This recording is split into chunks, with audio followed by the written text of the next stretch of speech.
Olá, estamos iniciando pela TV Suprem, braço de comunicação da União Planetária, mais uma entrevista do movimento 2022-2030, o Brasil e o mundo que queremos. Uma parceria da Universidade de Brasília, através do Núcleo de Estudos do Futuro, do Centro de Estudos Avançados Multidisciplinares, com a União Planetária. Hoje teremos o privilégio de conversar com o professor Luiz Vicente Riso. Vamos revisitar a formação básica e superior e conhecer as suas atividades de pesquisa e gestão na área da medicina. Nosso convidado é graduado em Medicina pela Universidade de Brasília e doutor em Imunologia pela Universidade de São Paulo, onde também obteve a livre docência. Tem pós-doutorado no National Eye Institute e na Stanford University, ambos nos Estados Unidos. Foi pesquisador titular da Fiocruz e professor titular da Universidade de São Paulo. Foi chefe do ambulatório de imunodeficiências primárias do Hospital das Clínicas da Faculdade de Medicina da Universidade de São Paulo. Foi vice-presidente e presidente da Sociedade Brasileira de Imunologia. Tem vasta experiência em pesquisa na área de imunologia, tendo publicado 215 trabalhos em revistas científicas, 20 capítulos de livro e um livro. Orientou 12 teses de mestrado e 17 de doutorado. Recebeu prêmios e homenagens, dos quais destaco o Prêmio Jabuti e membro da Academia de Ciência do Estado de São Paulo. Atualmente é o diretor superintendente do Instituto Israelita de Ensino e Pesquisa Albert Einstein. Muito obrigado, professor Luiz Vicente Riso, por ter aceito ao nosso convite. Pediria inicialmente para revisitar sua infância e juventude e sua formação básica e universitária, e os caminhos que o levaram para a área de imunologia. Eu comecei cedo meu interesse por ciência, né? No começo da década de 70, quando eu era jovem, você tinha uma série da Abril chamada Os Cientistas, e eles, a cada semana, tinham lá um volume sobre um cientista qualquer, na realidade, a cada mês.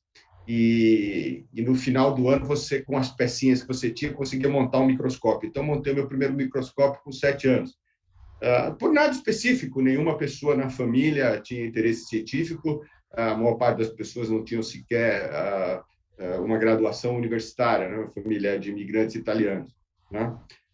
Depois, por sorte e por uma questão geográfica, eu acabei estudando na Escola de Aplicação da USP, né? Quando ela já havia se movido lá para o campus no Butantã, porque eu morava lá perto, né? Eu tive muita sorte, assim. Você imagina uma pessoa que está nos seus anos literalmente formativos, né, dos 6 até os 13 anos de idade, poder ter aula com gente como Paulo Vanzolini, Lissati, né? Só faltando muita sensibilidade mesmo para você não enveredar pelo interesse por ciências. Depois aconteceu uma coisa interessante, e aí tem um passo que é um passo quase fortuito, né? Que foi minha ida para a Universidade de Brasília. Eu resolvi fazer medicina quase que num arrobo, assim, porque o que eu queria fazer mesmo era jornalismo, né? Que eu se lembra bem, né? Essa era a época mais pesada da ditadura, e eu achava que como jornalista, eu poderia ajudar alguma coisa no país, né? enfim, mas coincidiu com a época que meus pais estavam se separando, de novo, antigamente isso daí era um negócio que demorava para chuchu, né? Meus pais começaram a se separar quando eu tinha 14 anos, acabaram quando eu tinha 18, né? Era um negócio maluco. A despeito de ter filhos em idade pequena, eu me divorciei em exatamente 45 dias, né? E aí, por que isso foi importante? Porque eu passei na faculdade, eu passei na Escola Paulista de Medicina e eu passei na UNB, no vestibular. E eu tinha que estudar numa escola pública porque minha família não tinha condições de arcar com o custo de uma escola privada, de qualquer coisa, que dirá de medicina, né? E eu resolvi ir para Brasília porque era longe da confusão, né? Em casa estava aquela confusão, separação, é sempre um negócio que muitas vezes, na maior parte das vezes, é muito difícil, né? E aos 17 anos de idade, que era o que eu tinha, eu não tinha muita estrutura para lidar. E eu acho que essa foi a decisão que mais mudou. A gente nunca sabe, né? Porque o caminho que a gente não percorreu é o caminho que você não conhece, né?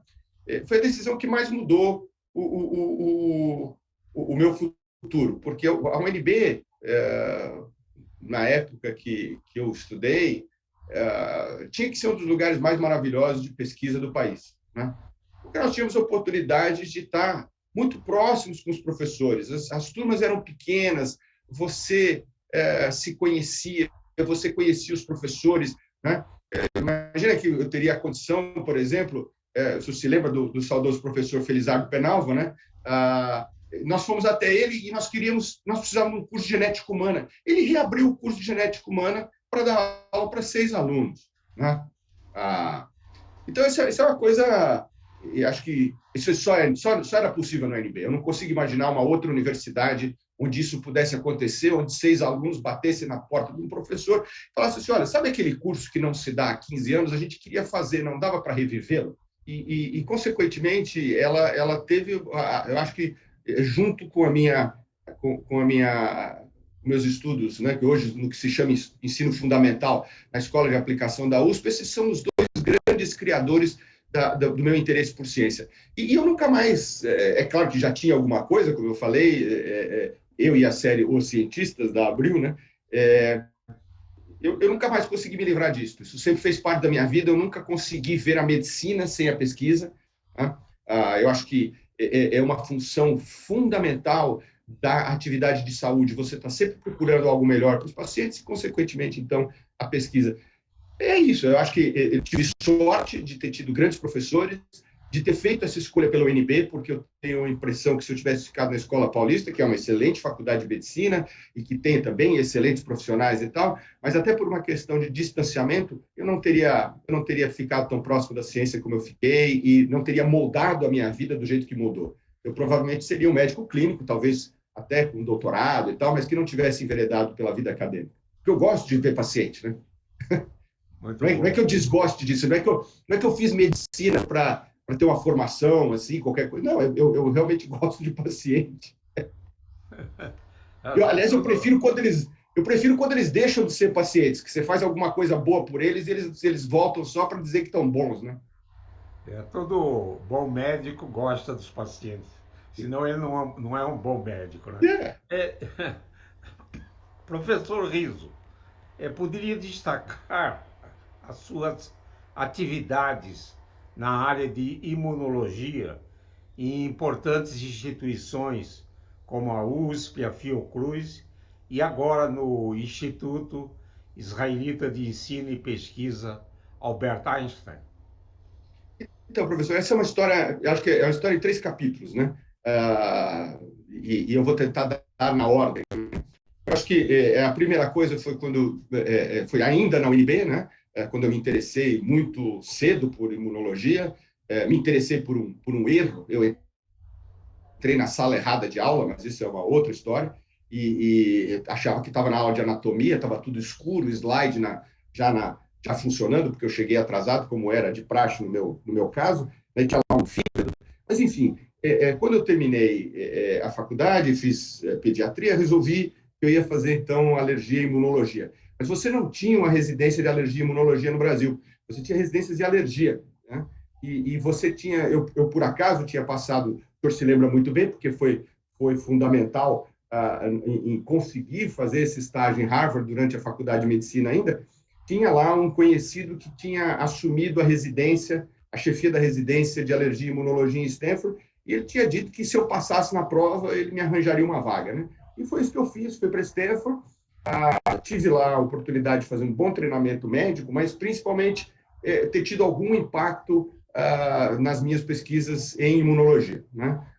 Com isso, eu acabei sendo contratado no NIH, né?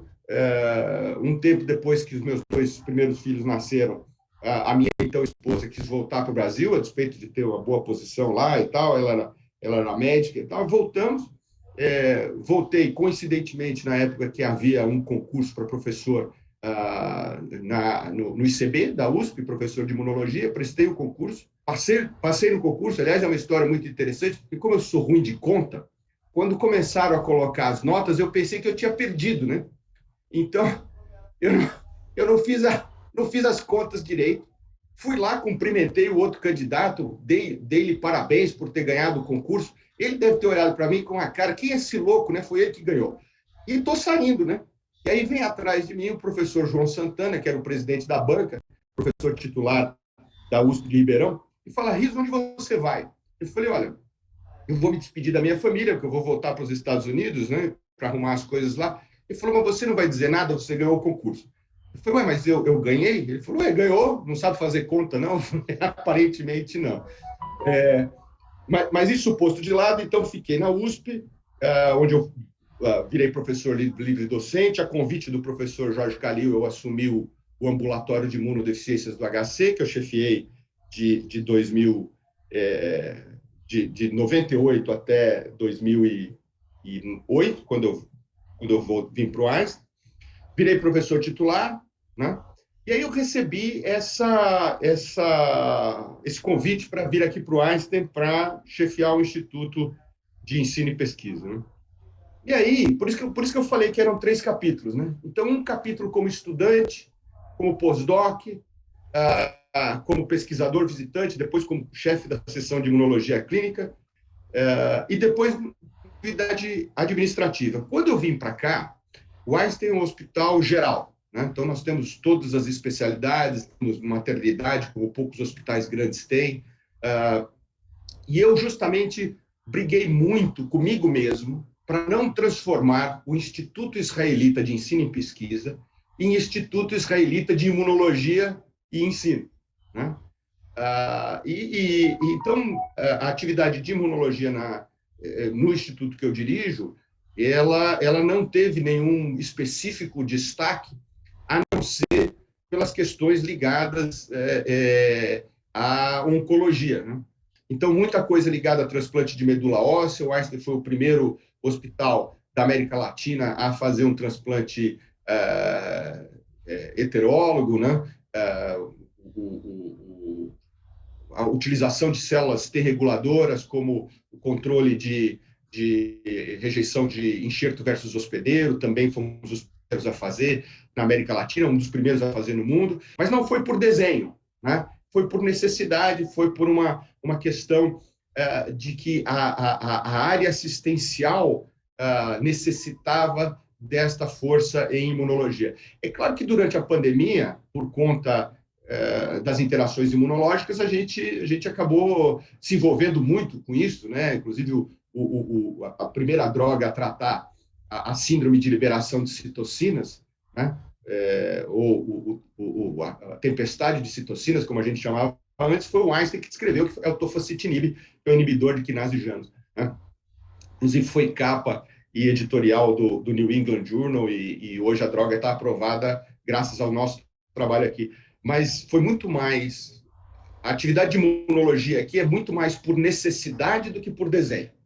O desenho é ser um instituto generalista que possa acompanhar as necessidades dos pacientes do Einstein em termos de criação de novos tratamentos e novos diagnósticos. Doutor Riso, poderia ressaltar os trabalhos desenvolvidos no Instituto durante a pandemia da Covid-19? Olha, assim, lá atrás, a primeira coisa, a coisa mais importante que nós fizemos inicialmente foram os estudos de hidroxicloroquina, né? nós coordenamos um e participamos da coordenação de outros 3. Nós coordenamos o estudo de hidroxicloroquina para pacientes graves e participamos dos pacientes moderados e dos pacientes leves, como entidade participante, parte da coalizão Covid, né, de 80 e tantos hospitais. E foi o primeiro estudo randomizado, duplo cego, publicado em hidroxicloroquina, de novo foi publicado no New England, de novo foi publicado com editorial, assim como o trabalho do tofacitinib de depois. Né? Também participamos dos trabalhos de plasma hiperimune, né? Onde publicamos uma quantidade grande de trabalhos, um inclusive saiu recentemente no Lancet, mostrando como a gente esperaria, né? Uma utilidade parcial em pacientes muito específicos, aqueles pacientes imunodeficientes, enfim. Né? E, finalmente, o trabalho do tofacitinib, que eu já falei razoavelmente, né? Que é um bloqueador de quinase Janus e, consequentemente, um possível inibidor de síndrome de liberação de citocinas, né?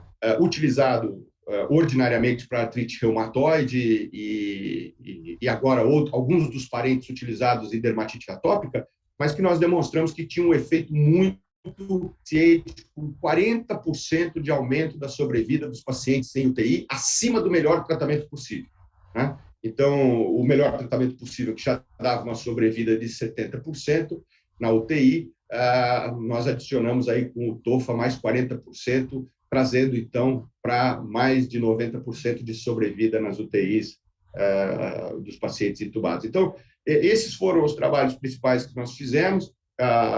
Eu participei, de novo, por acaso, né? A história, quando o senhor sabe disso muito bem, trabalhou tantos anos no CNPq, a nossa própria atividade científica sofre, né? Quando a gente resolve enveredar por ajudar a atividade científica dos outros, que é isso que um gestor deve fazer. Né? Eu sempre suspeito muito quando um fulano adquire um cargo de gestão qualquer e melhora a sua produção, seja qualquer que seja científica, seja o que for. Né? Porque, ordinariamente, parece que ele está se servindo do cargo mais do que ele está servindo ao cargo, né? Ou às pessoas. Então, obviamente, a minha atividade científica caiu, retomou por conta da pandemia, por um motivo simples de que é alguma coisa que eu entendo, né?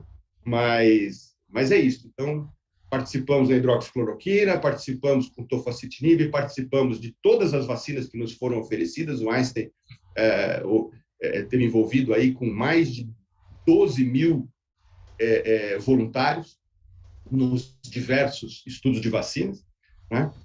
Então, nos orgulha muito que pudemos compartilhar um momento terrível para a humanidade. A gente pôde ajudar um pouco na medida do que aprendemos na UNB, né? Professor Riso, como avalia a formação de profissionais da saúde no Brasil? O Brasil, assim como todas as outras coisas no Brasil, o Brasil é um país engraçado. Né? Tem uma frase do Câmara Cascudo que eu adoro, né? O Brasil não é um país com problemas, é um país com soluções adiadas. Né? Então, o que a gente viu, e eu vou usar a pandemia como exemplo, né? Nós vimos na pandemia o melhor do Brasil e o pior do Brasil. Então, nós vimos excelentes pesquisadores, não só na área médica, não só pesquisadores clínicos, né? Mas nós vimos o isolamento e sequenciamento do vírus em tempo recorde, nós vimos estudos de fisiopatologia espetaculares. E nós vimos também gente horrorosa com título de doutor, né? Então, como é que eu avalio a formação? Eu acho que nós temos expoentes e uma média aquém do que nós poderíamos. E essa média aquém do que nós poderíamos tem alguns responsáveis. A parte que nos cabe, e aí eu falo como seu colega professor, né? Não que eu possa preencher os seus sapatos como professor, como diriam os americanos, né? Mas pelo menos tento, né? Eu acho que nós nos prendemos muito a tecnicalidades, às vezes, e deixamos de mostrar as razões pelas quais ciência e saúde devem ser feitas. A tecnicalidade ela é mais fácil de ensinar e, às vezes, na falta de tempo, é o que você tem para dar ao seu aluno. e outros aspectos formativos são perdidos. Então, essa é a parte que nos cabe. A parte que não nos cabe é uma parte administrativa. Não há a menor dúvida que o controle de qualidade da formação em saúde no Brasil é muito ruim, né? Eu lembro de muitos anos atrás, quando me perguntavam como é que você compara a medicina no Brasil e a medicina nos Estados Unidos, você que viveu a medicina lá por quase mais de 10 anos. Eu falei assim, olha, é muito simples. No Brasil, se você matar um bom profissional, você matou um profissional excelente. Mas a chance de matar um bom profissional nos Estados Unidos é maior. Então, nós temos um mau controle da nossa formação. Nós deveríamos trabalhar melhor os controles de formação. Eu sou um defensor ferrenho de que você tem que ter provas equalizadoras para todas as áreas, não só para a medicina, né, mas medicina, enfermagem e tal, porque a diferença técnica de formação entre as diferentes 354 faculdades de medicina no Brasil é inaceitável, né, porque todos no final têm o mesmo título. Então, é isso. Eu acho que nós, professores, temos uma responsabilidade de ensinar melhor e os gestores deveriam ter a responsabilidade de reclamar por uma prova equalizadora para garantir que os mínimos técnicos, o conhecimento mínimo técnico está presente em todas as faculdades, né? E eu tenho certeza que se houvesse esta prova, o número de faculdades cairia muito, porque as pessoas não passariam na prova equalizadora e, consequentemente, o próprio mercado, né, resolveria esse problema. Professor Riso, o movimento 2022-2030, o Brasil e o mundo que queremos, pretende envolver os jovens na construção de caminhos para termos um Brasil e um mundo melhor e mais justo. Poderia, nesse final da entrevista, enviar uma mensagem para os jovens que nos assistem? A gente fala essa história do jovem, né? E eu ouço quando eu era jovem, né? Vocês são o futuro do Brasil. Mas o jovem é sempre o futuro em todo lugar, né? Nós aqui desenvolvemos um projeto muito bacana, chama-se Cientistas do Amanhã, na comunidade de Paraisópolis, né? Como nós estamos com pouco tempo, não vou descrevê-lo, mas dá para entender só pelo nome e por onde a gente está fazendo, o que é que nós pretendemos, né? Eu acho que o que a gente tem que ter em mente quando você é jovem, isso é muito importante, porque você tem mais coisa para fazer, é que você tem que fazer o seu trabalho, né? Nós não estamos aqui a passeio, né? Você tem que olhar, achar alguma coisa que você é bom, que você quer fazer e que possa ser contributiva para a sociedade. E fazer isto com toda a sua força, com todo o vigor que só o jovem tem, né? A gente já vai ficando com o dente comprido, já vai perdendo um pouco do vigor. Mas eu sempre tive isso em mente e é isso que eu tento passar para os meus filhos, para os meus alunos, né? A frase é: faça o seu trabalho. Qualquer que seja ele. Qualquer que seja. Ele pode ser o de cientista, ele pode ser o de professor, ele pode ser o de médico, enfermeiro, sapateiro, pintor. Faça o seu trabalho bem. Você assim contribui para a sociedade. Você contribui porque você fez um bom trabalho, você entregou alguma coisa boa e você deu um exemplo, né? Tá cheio de gente aí em posições muito importantes que não faz o seu trabalho. Então, faça o seu trabalho, que já é uma coisa muito importante, né? Já cumpre uma parte fundamental da sua cidadania. Muito bom, muito profunda essa mensagem, professor Riso. Queria agradecer, né, a oportunidade de ouvi-lo, né?